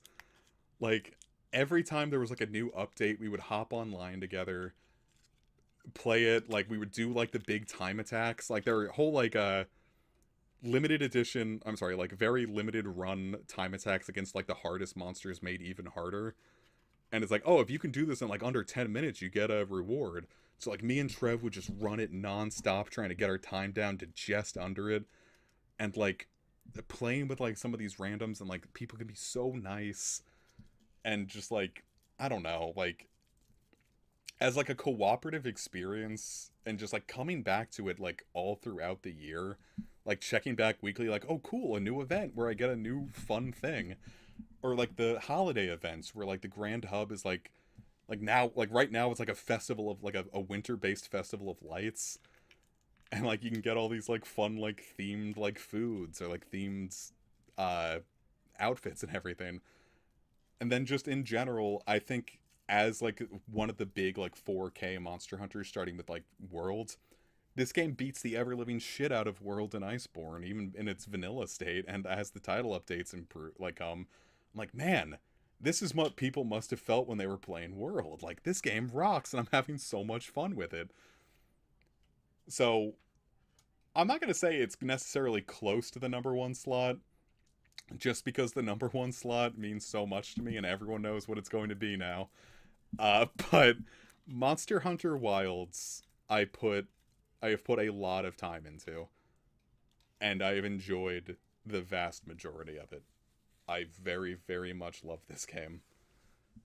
And so, the most predictable number one of all time, comicfire's Game of the Year 2025. You all knew it was coming. Deltarune Chapter 4. Which also, at the time of writing this, has a very strong claim to my current game of the decade. Deltarune as a whole, probably, but Chapter 4 is so fucking good. And not just like on a gameplay front. It is, like, as a gameplay front, the best Deltarune has ever been. But just like 2025 is a dark fucking year, right? Like, the world's kind of sliding into like a bit of global fascism. And everything's just kind of like, you get the whole like AI revolution of like, things just suck right now. Deltarune Chapter 4 has just this really warm, kind message. Like, Susie talking to Alvin through the, like, passing on the message that Gerson wrote. And her misspelling it all, just saying, like, hey, write your stories. It doesn't matter if they're good. Just get them out there. It's just such a warm, kind message in such a dark time of, like, the world. And in general, like, the hallway scene where, like, the three heroes are huddled together around the soul, like, lifting each other up when they're getting beaten to shit by the night, picking them apart with bullets, and, like, Chris is almost dead and Susie jumps in, then Rousey jumps in. Like, that's, like, the moment where, like, you get the, I'm with you in the dark moment, like the song at the end of Chapter 1. And, like, yeah, like, it could be sinister, and you could have taken it like that, but, like, that was the moment of, like, Chapter 4 is, like, the warm touch of a friend when you're at your lowest. Saying, hey, I'm with you in the dark. I'm here. When it's at its worst. I feel like I explained this a lot better in the stream, but, like, overall, like, Chapter 4's messages hit me so hard. They would have hit me hard at, like, any point in life, but, like, especially just nowadays. And, like, Casey and I, when I visited, like, we just sat here, like, talking about, like, the story, and, like, there was one point where we were, like, driving to somewhere, and, like, we got to, like, talking about it, and, like, we both had, like, we had to pull over for a second to, like, wipe our eyes, just, like, talking about, like, how, like, emotionally powerful this game was. We were, like, listening to the music, and, like, it's just so good. I'd say the only, well, I'd say the only downside is that I think it's one of the easier chapters. Like, the bosses aren't very difficult, but, like, that also might just be because I could beat the Roaring Knight at the end of Chapter 3, and, like, that level of like, nothing in Chapter 4 asks for that level of execution. And then not only, like, you're playing at the top of your game if you can beat the Roaring Knight, but now you also have some equipment that makes it significantly easier to go through these bosses. Like, the Titan is free if you have the Black Shard. But, like, some of just, like, the boss ideas in general, like, Jackenstein and the Titan's whole thing about taking this resource that, like, you spent the entire game being like, yeah, building up TP is important, but, like, we haven't really needed TP for a while. Mostly just use it as, like, Rousey's heal thing. But, like, here it's like, okay, cool. Now you need to mostly fill up this bar just to actually get anywhere further with the boss. And now we're going to make it very difficult to actually accrue TP. So if you're out of healing items, like, now you have to, like, think of, like, oh shit, is it worth it to use this resource I fought so hard to gain just to heal, or should I just try to push that little bit further and maybe just try to, like, execute against dodging? Like, Chapter 4 is fucking great with that shit, and I am so excited to see, like, where they go with some of these ideas. Chapter 5 is coming out this year. I have been horrible at, like, guessing when... I think I've whiffed every single release date prediction I've made for Deltarune. Like, there was a point where I legitimately believed 3 through 5 was going to drop at the tail end of 2022. But I'm gonna say that Chapter 5 is, like, looking like August 2026. That's, I'm either gonna say August or Halloween. But I'm so looking forward to it. And, you know, looking at what's coming out in 2025, it's... I can safely say that unless something really... Like, unless Pokemon Gen 10 is really good, Deltarune Chapter 5 is probably going to be my game of the year 2026 as well. Just getting that out now. I'm trying to think about, like, what's coming out that I'm excited for in 2026. And I think right now it's just going to be Pokemon Gen 10 and Fire Emblem Fortune's Weave. And, like, Chapter 5 is probably going to be my GOTY 2026. But, you know what? I'm super excited to see what, like, comes of it. And I look forward to gushing about it at this time next year. And with that, there is my list of comicfire's top games of 2025. Just talked for 100 minutes straight. Man, my throat's sore. Oh, wait, I have another drink. I have a mandarin orange sparkling water from Walmart.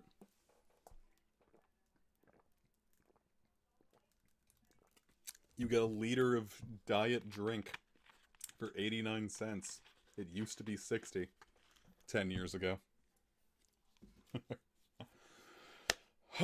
Certified gamer. I want to say, I mostly enjoyed the stuff I played this year. There was only like you can see it on this list here. There's like so much stuff, and like at the very least, like half of my stuff is at the very least B rank. I only played like a couple stinkers. So I can, at the very, also talk about things that I'm looking forward to in 2026 as far as, things I know that I'm going to play. Xenosaga Episode 3. I've heard that one is consistently considered the best. And that one's coming up soon for me. Chrono Cross, I definitely intend to finish by the end of January. Why'd you use that symbol for Chapter 3? That's the Shadow Mantle. I couldn't get, like, just a good picture of Tenna's head when I did this at, like, the last second. What was I gonna say? Dragon Quest II HD 2D?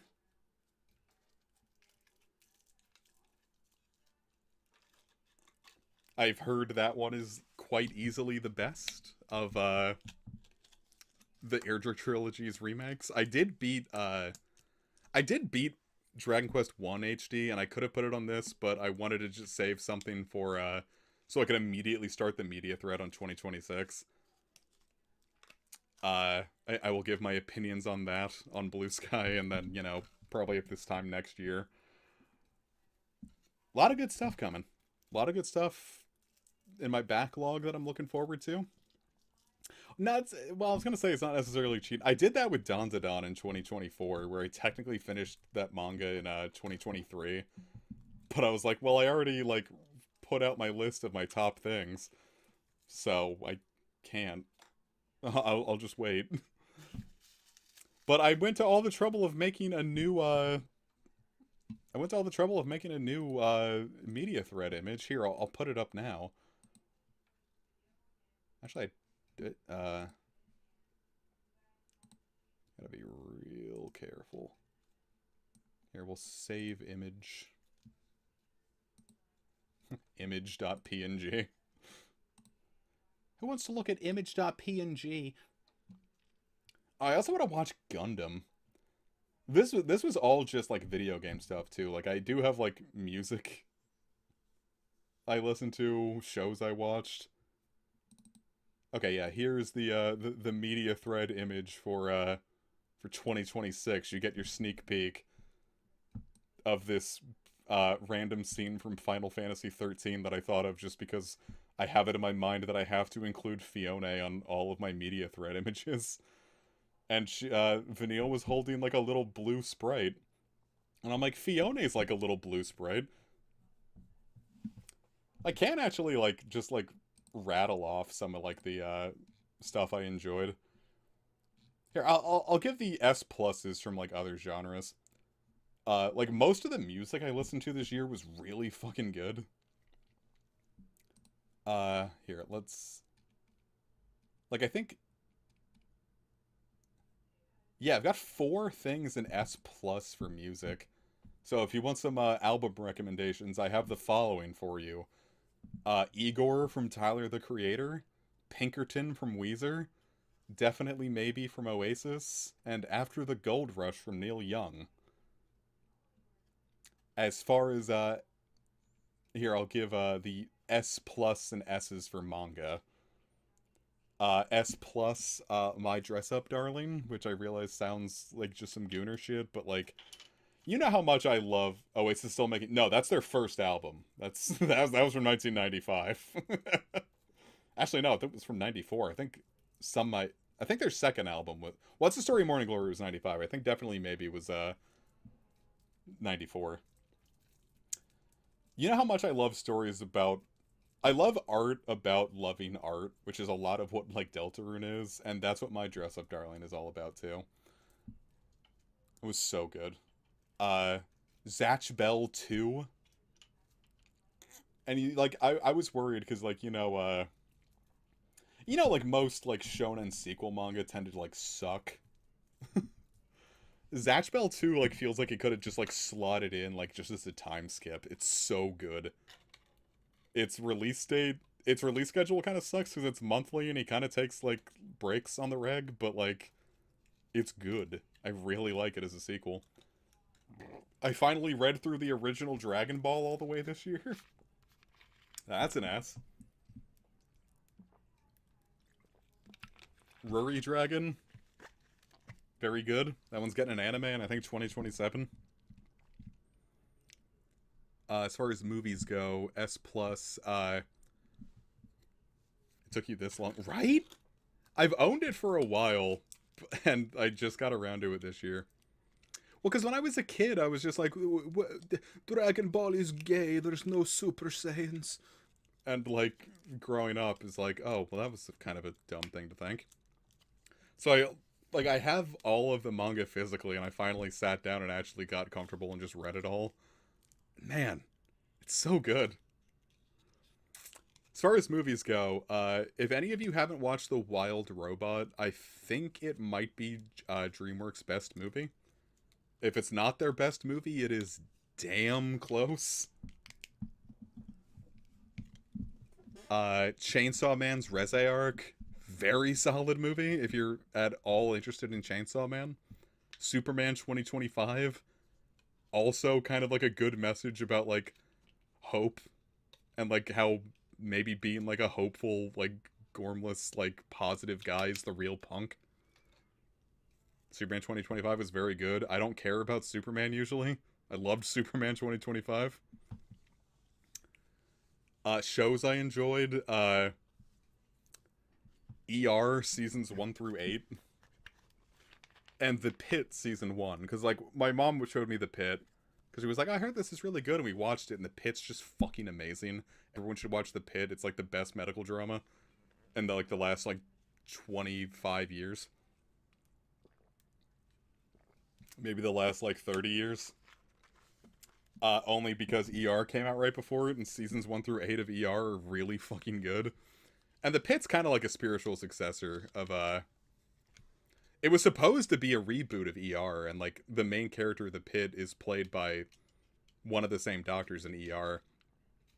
But they couldn't get the rights for it from Michael Crichton, so, like, they were just like, okay, we're gonna kind of just make it a spiritual successor. Everyone should watch The Pit. really fucking good. And if you like The Pit, go watch seasons 1 through 8 of ER. Which, by the way, my top show, S+, ER seasons 1 through 8. My bottom show, F-, ER seasons 9 through 15. Those sucked. It's so bad. Oh my god. What was the manga I liked? Here, I can actually just put up the manga on screen. So, you can read some of those. A lot of it was, like, going through, like, the weekly Shonen Jump rotation. This was the year that I stopped keeping up with new releases on Shonen Jump. Just because there got to be so many stinkers at, like, the tail end of 2024. Comic Fione's in the way. Well, shit. Forgot Fiona was there this whole time. There were so many stinkers this, like, last year in Shonen Jump that, I stopped enjoying my weekly manga rotation. And, like, I just wasn't reading manga anymore because I was like, oh, I gotta read this shit again. So I just stopped reading new Shonen Jump mangas. I think Star of Beethoven was the last thing I read because that was just fucking abominable horseshit. And then, you know what? Like, all the new manga this year, I think only one, like, new series from this year has gone on longer than 20 chapters. So it's like, I was right. There was no point in keeping up.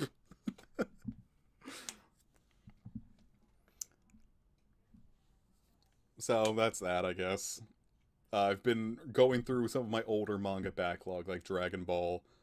I started reading Fist of the North Star, and I stopped at the time skip again. I really just do need to, like, knuckle down and finish it at the time skip. Or, like, read through, like, the time skip stuff. I reread Zatch Bell again this year. Did I not put that on the list? Weird.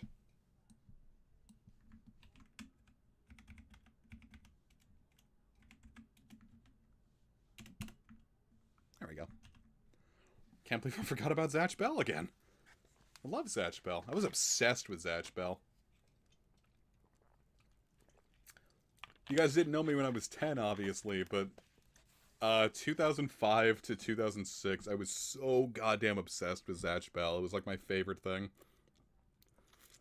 I would, like, try to, like, watch it every week on Toonami, and then, like, for, like, a stretch of, like, 3 weeks, like, things, like, happened where, like, I couldn't get around to it, and I just started, like, missing too much of it. I'm like, okay, well, I guess that's that.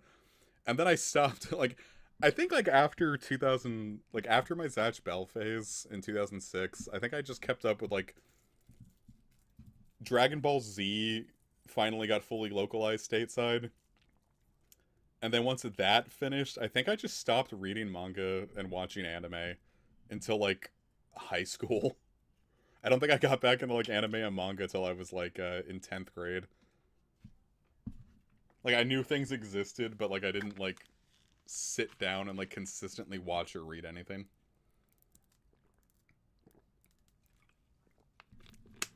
Well, because back then, like, I didn't really have, like, I didn't know where to go on the internet for, like, fan scans. So, like, I just completely waited for, like, just anything to, like, officially release. So I was waiting, like, months at a time for, like, my bookstore to get new volumes of Zatch Bell.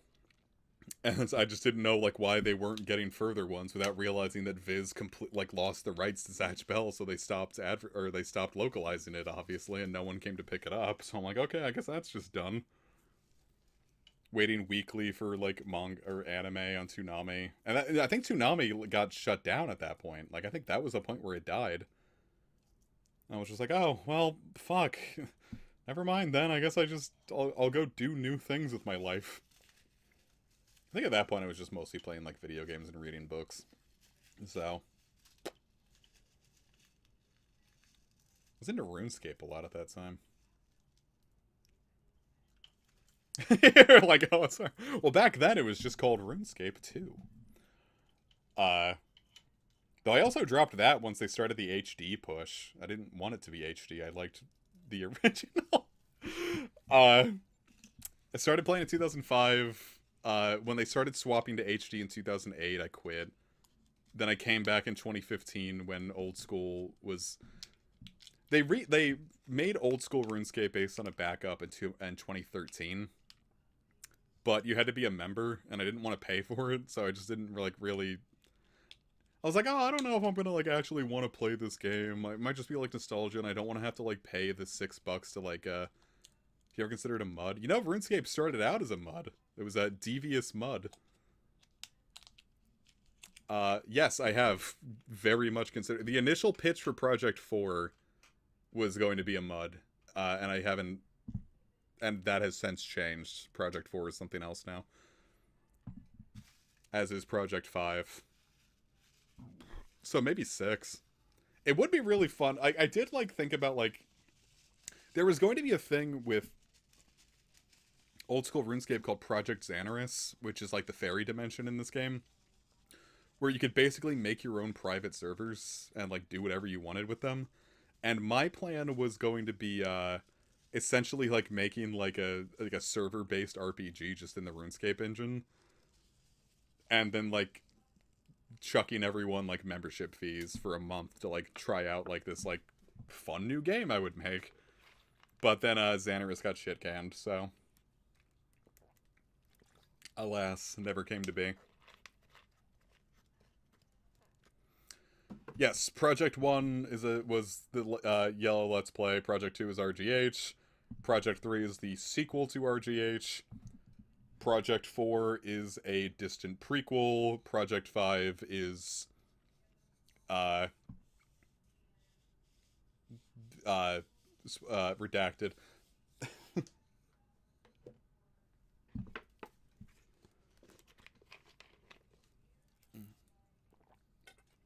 I mean, Project 4 is currently... I mean, that's just the Myth War. It's thick. I'm writing on AO3 right now. There's 3 chapters up. You can read it right now. It's just very slow to update because I've been... Project 4 is the fanfiction. Project 5, you will see when it becomes pertinent. I need to actually knock out the rest of... I need to finish RGH, finish the Myth War, and finish Project 3 before I start thinking about Project 5. Because it's ultimately going to be related in some way, I just don't know how yet. That one's very much the concepts of an idea. The whole, like, RGH... Project 5 will be, like, the end of the RGH verse. Like, it's not going to continue past that. All of this stuff is still very much happening. It's just very slow going. This was not a good year for me creatively. But it's all still happening. Things are... gears are moving. It's just I need to actually sit down and, like, get the creativity going again. I just need to write more. The issue with Myth War was... when I started writing, I was just like, wow, I haven't written in so long that it's very difficult to try to get my ideas across in a way. So, like, I'm having trouble, like, getting anything out because I'm just like, man, like, this isn't as perfect as I want it to be. Which helped with Deltarune Chapter 4, where it's just like, maybe just get it out and you can focus on making it perfect later. So, you know, I've been working on that, trying to... Oh, well, there you go. You can get a... There it is right there. You can read it right there. Wait, there was sex there. Don't look at that Dragon Quest VII smut fic. It wasn't smut, it was romance. There was sex in it. Anyway. So yeah, that's going to be the end of that. I've said all that there is to say about media. That's not true. Let's talk about 2026 going forward for the channel. January, I think I'm going to take a break from streaming.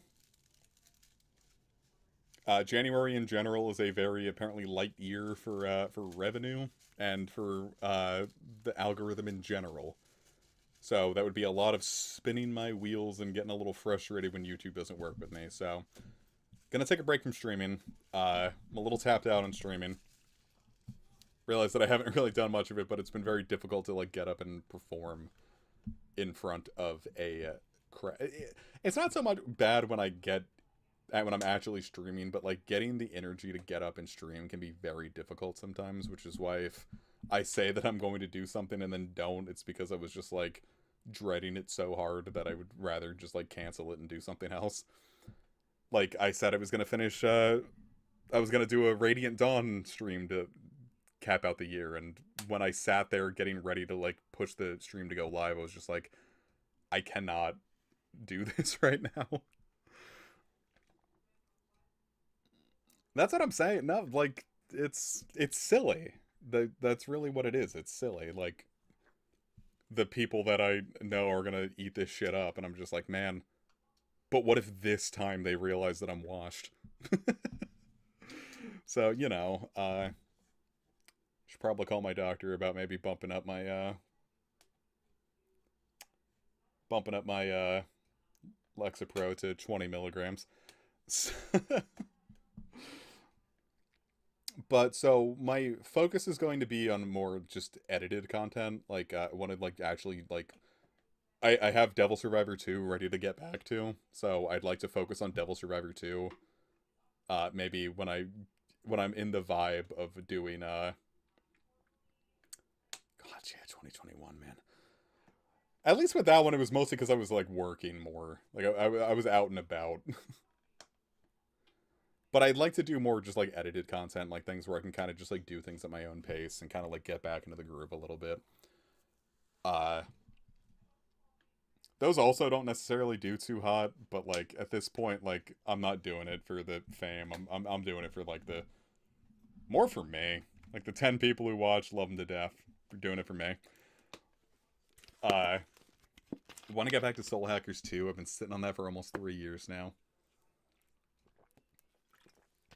It kind of helps in that regard, knowing that like I'm not going to be like the first and foremost person doing Soul Hackers 2 content, because there really wasn't much of anything. I haven't checked if there's still much of anything, but like now knowing I can just kind of be another face instead of kind of maybe being a premiere makes it a little easier to do.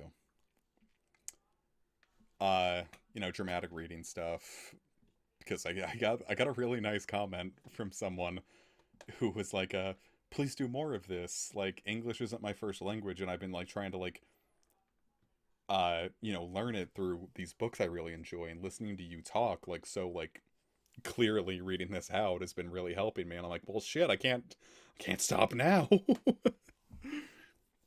I get such beautiful comments on that series. It's amazing. But fuck, it is a lot of editing work. The dramatic reading takes more editing than like any other content that I do.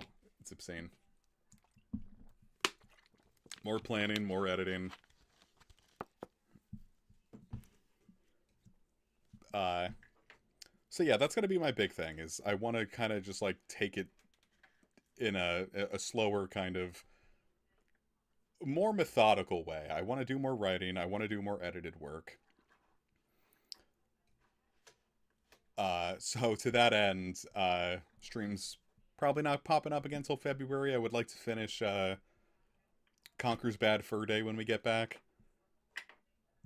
Still deciding if I want to do Shin Megami Tensei 5 Vengeance. It was fun, but I don't necessarily know how good of a stream it's going to keep being. I do definitely want to do Radiant Dawn, just because I just want to play Radiant Dawn. And I think it would at the very least be fun to like experience the story, the gameplay on stream. You get some hype and aura moments. So yeah, there's a lot of content I can do. So I'm gonna take it slow. I'm gonna handle things in my, like how people say it, it's like take it easy, but take it is how I'm gonna kind of go into content creation in 2026. I'm gonna take it easy, but I'm gonna take it. Things will occur, but I can't drive myself crazy about them, or else they won't happen. So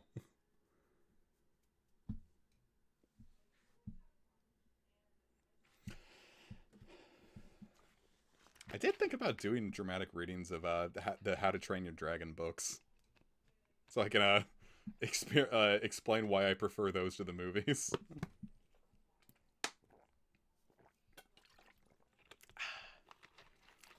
So all in all, that is going to be the end for 2025.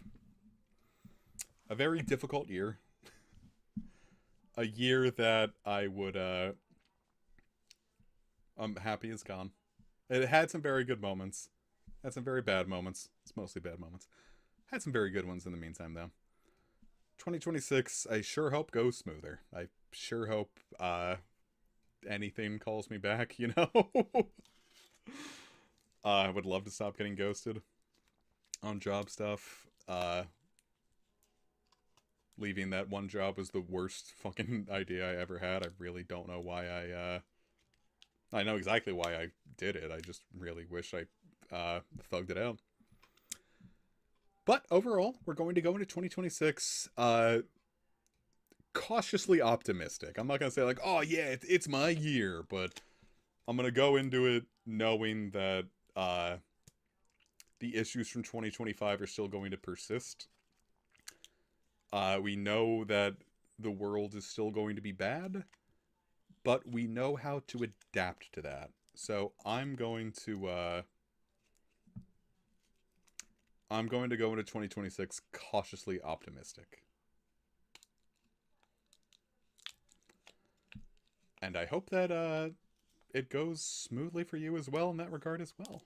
So, thank you so very much for joining me for this final stream of the year. I look forward to seeing you guys in the LPs coming up and all the content left to come. Please enjoy any stories that I've written on AO3. Please enjoy the content I create on the channel. And I would love to talk to you more in the server. So, with that, thank you so very much for watching. Have yourselves a wonderful New Year's Eve.